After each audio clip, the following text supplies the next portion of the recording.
اعوذ باللہ من الشیطان الرجیم بسم اللہ الرحمن الرحیم۔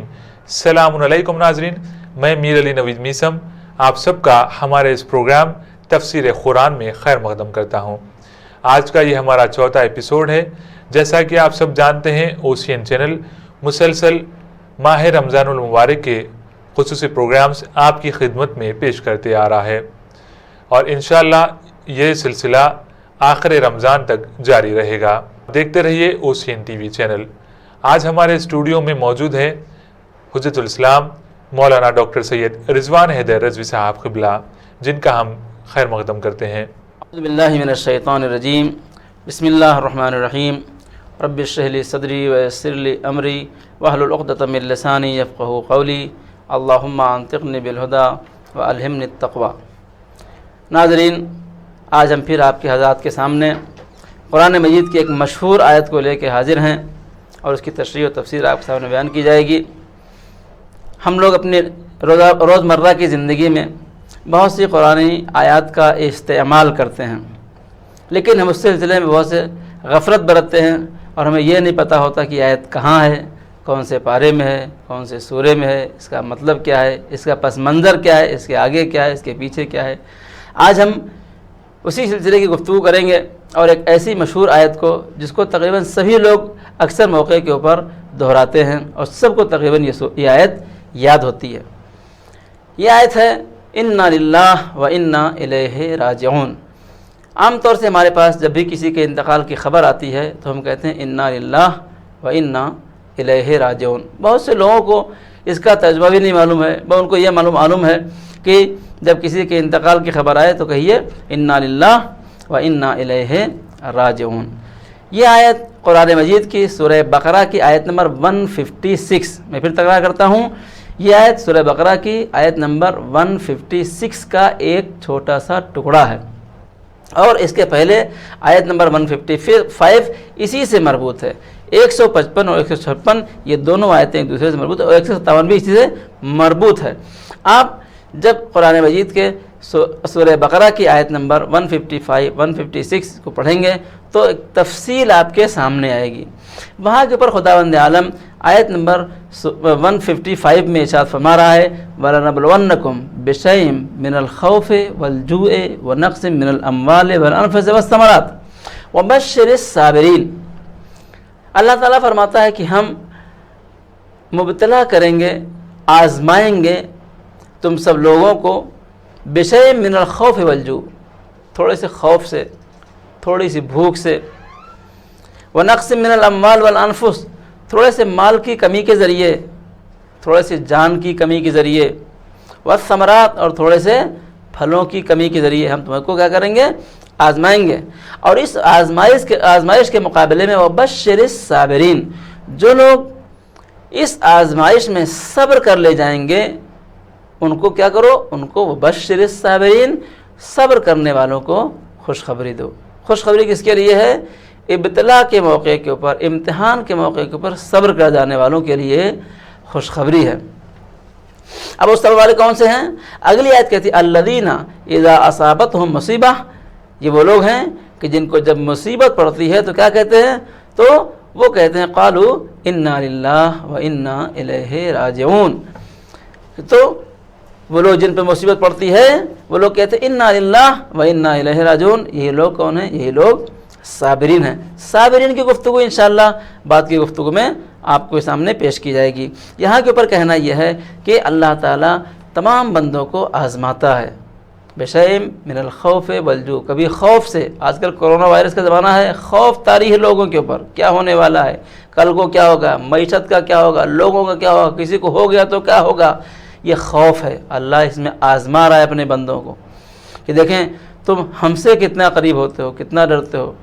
میں آپ کو بتاؤں، روایت کے جملے ہیں، مولا علی کی روایت ہے علیہ الصلاۃ والسلام، آپ فرماتے ہیں کہ جو لوگ اللہ کے بندے ہیں، جو خدا کے بندے ہیں، انہیں مصیبت میں کبھی خوف نہیں ہوتا، وہ کبھی مصیبت سے گھبراتے نہیں ہیں، مصیبت سے ڈرتے نہیں ہیں۔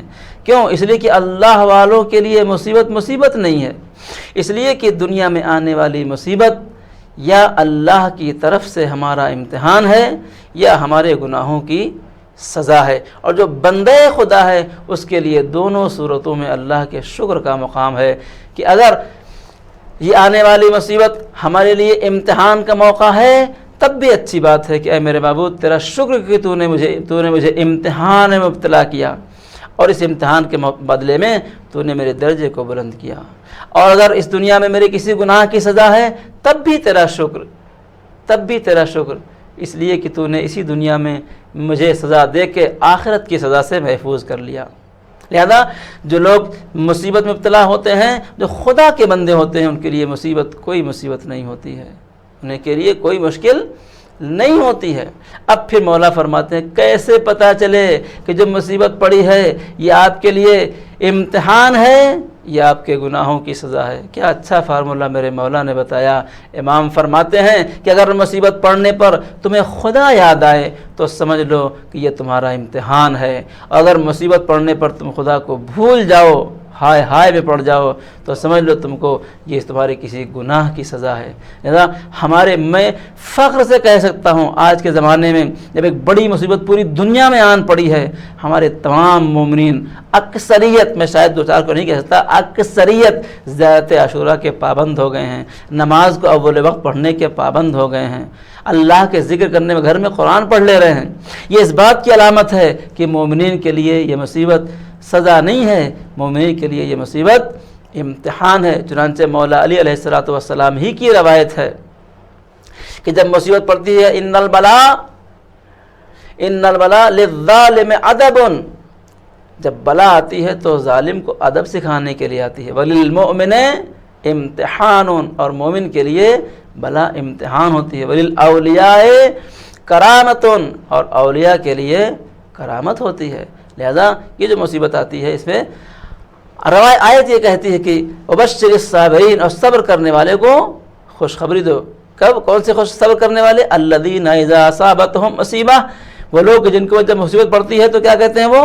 انا للہ و انا الیہ راجعون کہتے ہیں۔ اے عزیز یاد رکھیے کہ یہاں کے اوپر مصیبت سے موت کی مصیبت نہیں مراد، صرف اور صرف موت کی مصیبت نہیں مراد ہے، مصیبت سے مراد کوئی بھی مصیبت ہے۔ چنانچہ پیغمبر اسلام کے زمانے میں سنت اصحاب یہ تھی، پیغمبر اسلام کو دیکھ کے اصحاب یہ ایسا کرتے تھے کہ جب ان کے اوپر کوئی بھی مصیبت پڑتی تھی تو کہتے تھے انا للہ و انا الیہ راجعون۔ روایت ہے کہ پیغمبر اسلام کے ہاتھ میں کانٹا چبھ گیا، کانٹا چبھتے ہی پیغمبر نے کیا فرمایا؟ انا للہ و انا الیہ راجعون۔ تو کہتے ہیں پیر میں کانٹا چبھ جانا بھی انا للہ و انا الیہ راجعون، وہاں پہ آپ کہہ سکتے ہیں۔ ذرا سی کہیں چوٹ لگ گئی، جا رہے دروازے سے چوٹ لگ گئی، کبھی ہوتا ہے بہت خطرناک درد ہوتی ہے، جب دروازے میں ناخن لگتا ہے اور ناخن پھٹ جاتا ہے، کیا کہیے؟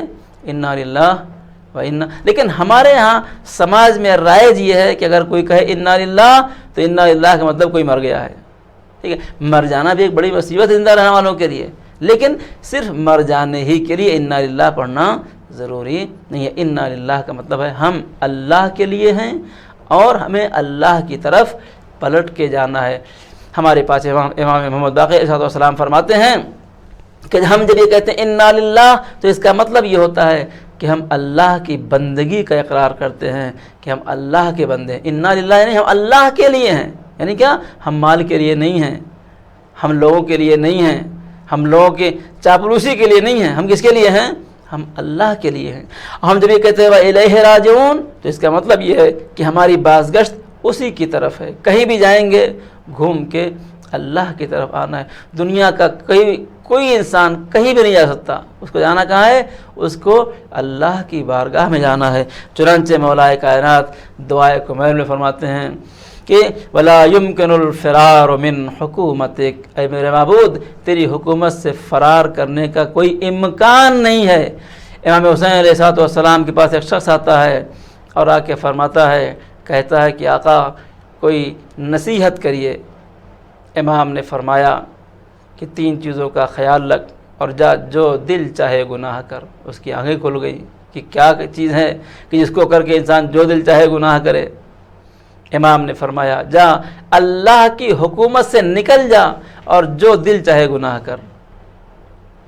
پھر امام نے فرمایا جا اللہ کا رزق نہ کھا اور جو چاہے دل چاہے گناہ کر۔ پھر امام فرماتے ہیں جا، جب ملک الموت آئے تو اس کو واپس کر دینا، اور جو دل چاہے گناہ کر۔ اللہ اکبر، وہ امام کے قدموں میں گر گیا۔ آقا اگر انسان ان 3 جملوں کی حقیقت کو سمجھ لے تو اللہ کا حقیقی بندہ ہو جائے گا، اس لیے کہ نہ اللہ کی حکومت سے فرار ممکن ہے، نہ اللہ کے رزق سے کوئی فرار کر سکتا ہے، اور نہ ہی کسی کو موت سے فرار ہے۔ لہذا انا للہ، اللہ کی بندگی کا اقرار ہے، وَإِلَيْهِ راجعون، اللہ کی طرف پلٹ کے جانے کا اقرار ہے۔ یعنی ہم جب بھی کہتے ہیں کہ ہم اللہ کے لیے ہیں اور ہم کو اللہ کی طرف پلٹ کے جانا ہے، اس کا مطلب ہم ایک کمال بندگی کا اظہار خدا بند عالم کی بارگاہ میں کرتے ہیں کہ ہم تیرے بندے ہیں اور تیری طرف پلٹ کے ہم کو آنا ہے۔ تو جب تیرے بندے ہیں تو بندگی کا خیال کیجئے، اور جب اس کی طرف پلٹ کے جانا ہے تو منہ دکھانے کے قابل بنائیے۔ یہ انا للہ و انا الیہ راجعون کا بہت بڑا میسج ہے۔ ہم کسی کی موت کی خبر کو سن کے صرف انا للہ پڑھ کے گزر جاتے ہیں، نہیں، وہاں سے گزریے نہیں، وہاں یہ بھی سوچئے کہ جس طرح آج وہ پلٹ گیا ہے اللہ کی بارگاہ میں، کل ہم کو بھی پلٹ کے جانا ہے، اس لیے کہ ہم اللہ کے بندے ہیں اور کوئی راہ فرار ہم کو نہیں ہے۔ لہذا پیغمبر اسلام کے زمانے میں یہ رائج تھا کہ اصحاب پیغمبر اور خود پیغمبر اسلام صرف موت ہی نہیں بلکہ کسی مصیبت پر کیا کہتے تھے؟ انا للہ و انا الیہ راجعون۔ یاد رکھیے۔ اب اس کے بعد اگلی آیت میں ارشاد فرماتے ہیں بشر الصابرین، اور صبر کرنے والوں کو خوشخبری دو، الذین اذا اصابتہم مصیبہ، کہ ان کے اوپر جب مصیبت پڑتی ہے تو کیا کہتے ہیں؟ قالوا انا للہ و انا الیہ راجعون، وہ کہتے ہیں انا للہ و انا الیہ راجعون، اولئک علیہم صلوات من ربہم ورحمہ، یہی وہ لوگ ہیں جن کے اوپر اللہ کی طرف سے صلوات ہے اور اللہ کی رحمت ہے۔ یہ پورا جملہ یہاں مکمل ہوتا ہے کہ ہم بندوں کو مبتلا کرتے ہیں امتحان میں، بشیء من الخوف والجوع، خوف سے، بھوک سے، ونقص من الاموال والانفس، مال کی کمی سے، جان کی کمی سے، والثمرات، اور پھلوں کی کمی سے، اور پھر صبر کرنے والوں کو خوشخبری دو، وہ صبر کرنے والے جو جب مصیبت میں پڑتے ہیں تو کہتے ہیں انا للہ و انا الیہ راجعون۔ اور یہی وہ لوگ جو امتحان میں مبتلا ہوتے ہیں، مصیبت پڑتی ہے تو کہتے ہیں انا للہ و انا الیہ راجعون، یہی وہ لوگ کون ہیں؟ اولئک علیہم صلوات من ربہم ورحمہ، یہی وہ لوگ ہیں جن کے اوپر اللہ کی طرف سے صلوات ہے، درود ہے اور رحمت ہے۔ لہذا ایک بات یاد رکھیے، اسی سے مربوط میں ایک قصہ چھوٹا سا آپ کو سناؤں گا ابھی۔ یاد رکھیے کہ ہمیں صرف موت کی خبر پہ انا للہ نہیں پڑھنا ہے، ہم کسی بھی مصیبت پر انا للہ و انا الیہ راجعون پڑھ سکتے ہیں۔ کہتے ہیں اگر کوئی آپ کی چیز گم جائے گھر کے اندر، رکھ دیا بھول کے کہاں کہ نہیں مل رہی ہے، تو کیا کرنا؟ انا للہ و انا الیہ راجعون پڑھتے رہنا، پڑھتے رہنا، انشاءاللہ کیا ہوگی؟ گم گئی ہے تو مل جائے گی، کوئی لے کے بھاگ گیا تو کیسی گارنٹی نہیں ہے۔ لہذا اگر کوئی چیز گم جائے تو آپ کیا پڑھیے؟ انا للہ و انا الیہ راجعون پڑھیے، انا للہ و انا الیہ راجعون۔ پھر میں کہہ دوں کہ سورہ بقرہ کی آیت نمبر 156 ہے۔ انا للہ و انا الیہ راجعون قرآن کی وہ آیت ہے جو انسان کو اللہ کی بندگی یاد دلاتی ہے۔ علامہ حلی علیہ الرحمہ ہمارے بہت بڑے عالم گزرے ہیں، کہتے ہیں چھوٹے سے قد کے تھے، شیخ تھے، سفید امامہ لگاتے تھے اور بہت ہی حاضر دماغ تھے۔ ان کی حاضر دماغی کے بڑے چرچے ہیں اور بڑا کام کیا ان کی حاضر دماغی نے۔ میں یہاں پہ اپنے ناظرین کے لیے اطلاع کے لیے عرض کر دوں کہ ہم مولا علی کے بہت بڑے چاہنے والے ہیں، مولا کے نام پر جان دے بھی سکتے ہیں اور مولا کے نام پہ جان لے بھی سکتے ہیں، لیکن ہم کو ولایت علی کتنی معلوم ہے؟ اگر کوئی ہم سے پوچھ لے کہ علی کی ولایت پہ تم کو کتنی دلیلیں معلوم ہے تو کتنی بتائیں گے ہم؟ لیکن میں بتاؤں آپ کو، علامہ حلی علیہ الرحمہ وہ ہیں کہ جنہوں نے 2000 دلیلیں 2000 دلیلیں مولا علی کی ولایت پر لکھی ہیں۔ اس کتاب کا نام ہے الفین، بازار میں فراہم ہے اور آپ خرید بھی سکتے ہیں، ٹھیک ہے۔ علامہ حلی وہ شخصیت ہے ہمارے عالم تشیع کے بہت بڑے عالم، کہتے ہیں شاہ خدا بندہ ایران کا بادشاہ تھا۔ بادشاہ کے دربار میں ایک اہل سنت کے عالم جو سید تھے، ان کا نام تھا رکن الدین موصلی۔ رکن الدین موصلی شاہ خدا بندہ کے دربار میں بیٹھے ہوئے تھے، علامہ حلی بھی وہاں پہ آئے ہوئے تھے۔ سید رکن الدین موصلی نے علامہ حلی سے پوچھ لیا کہ آپ جو صلوات پڑھتے ہیں اللہم صلی علی محمد و آل محمد، تو اس میں آل محمد پر صلوات بھیجنے کی کون سی دلیل ہے؟ اللہ تعالیٰ فرماتا ہے کہ ہم رسول پہ درود بھیجتے ہیں، آپ بھی بھیجو، آل محمد کہاں سے آ گئے؟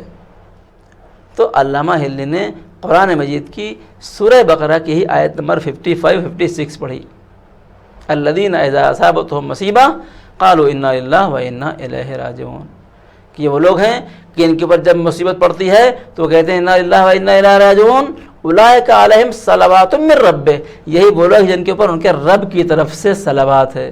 کہ لگے ہم اسی لیے اہل بیت کو بھی صلوات میں شامل کرتے ہیں۔ سید رکن الدین موصلی نے کہا اہل بیت پر کون سی مصیبت پڑی کہ اللہ کے صلوات کے مستحق ہو گئے؟ علامہ ہلی علیہ الرحمہ نے فوراً جواب دیا کہ اہل بیت پر اس سے بڑی مصیبت کیا ہوگی کہ تم آل رسول ہو کہ تمہیں پتہ نہیں کہ اہل بیت پر مصیبت کون سی پڑی۔ اہل بیت پر جو مصیبت پڑی وہ دنیا میں کسی پہ نہیں پڑی، ٹھیک ہے؟ اسی لیے ہم اہل بیت پر رسول اسلام کے ساتھ اہل بیت پر بھی صلوات بھیجتے ہیں۔ آج کی بات گفتگو یہاں پہ میں تمام کرنا چاہتا ہوں انا للہ و انا الیہ راجعون کے ذریعے، کہ ہم جب بھی ہمارے کوئی مصیبت پڑے تو ہم کیا کہیں؟ ہم اس کو صرف مخصوص مردے سے نہ کریں، ہر مصیبت پر ہم کیا کہہ سکتے ہیں؟ انا للہ و انا الیہ راجعون۔ اس لیے اس کو کہتے ہیں کلمہ استرجاع، یعنی خدا کی طرف پلٹ کے جانے والا کلمہ۔ لہذا ہم کبھی بھی کیا کہتے ہیں؟ انا للہ و انا الیہ راجعون کہہ سکتے ہیں۔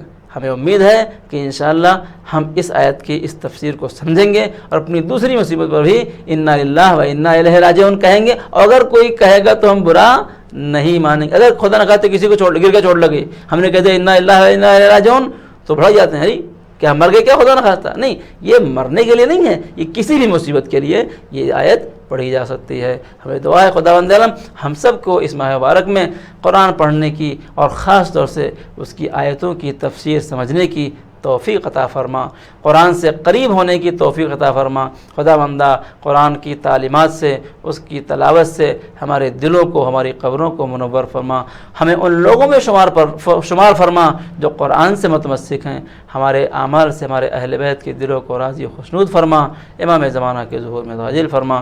ربنا تقبل منا انک انت السمیع العلیم، والسلام علیکم ورحمۃ اللہ وبرکاتہ۔ ناظرین، آپ سماعت فرما رہے تھے تفسیر قرآن حجت الاسلام مولانا ڈاکٹر سید رضوان حیدر رضوی صاحب قبلہ سے۔ اسی کے ساتھ یہ پروگرام یہیں اختتام کو پہنچتا ہے۔ انشاءاللہ دوبارہ ملاقات ہوگی، تب تک آپ دیکھتے رہیں اوشین ٹی وی چینل۔ گھر پر رہیں، محفوظ رہیں۔ Stay home, stay safe. شکریہ، خدا حافظ۔